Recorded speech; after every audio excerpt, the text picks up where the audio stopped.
शिव पुराण की कथाओं के अनुसार एक बार भगवान शंकर ने माता पार्वती के साथ द्युत यानी चौसर खेलने की अभिलाषा प्रकट की। खेल में भगवान शंकर अपना सब कुछ हार गए। हारने के बाद भोलेनाथ अपनी लीला रचते हुए पत्तों के वस्त्र पहनकर गंगा के तट पर चले गए। कार्तिकेय जी को जब सारी बात पता चली तो वह माता पार्वती से भोलेनाथ की समस्त वस्तुएं वापस लेने के उद्देश्य से खेलने आए।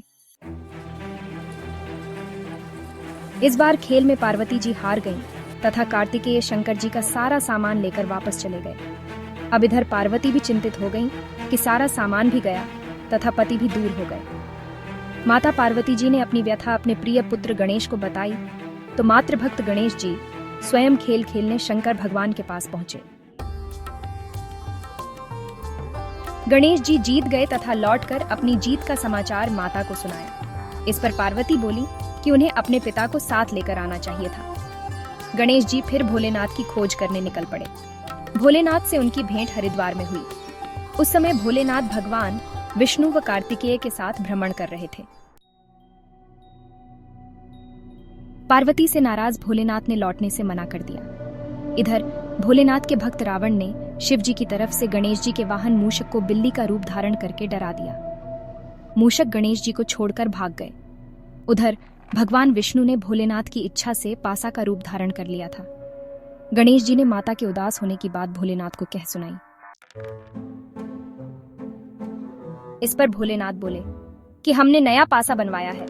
अगर तुम्हारी माता पुण्य खेल खेलने को सहमत हो तो मैं वापस चल सकता हूँ। गणेश जी के आश्वासन पर भोलेनाथ वापस पार्वती के पास पहुंचे तथा खेल खेलने को कहा। इस पर पार्वती हंस पड़ी और वह बोली, अभी आपके पास क्या चीज है जिससे खेल खेला जाए। यह सुनकर भोलेनाथ चुप हो गए। इस पर नारद जी ने अपनी वीणा आदि सामग्री उन्हें दी। इस खेल में भोलेनाथ हर बार जीतने लगे। एक दो पासे फेंकने के बाद गणेश जी समझ गए तथा उन्होंने भगवान विष्णु के पासा रूप धारण करने का रहस्य माता पार्वती को बता दिया। सारी बात सुनकर पार्वती जी को क्रोध आ गया।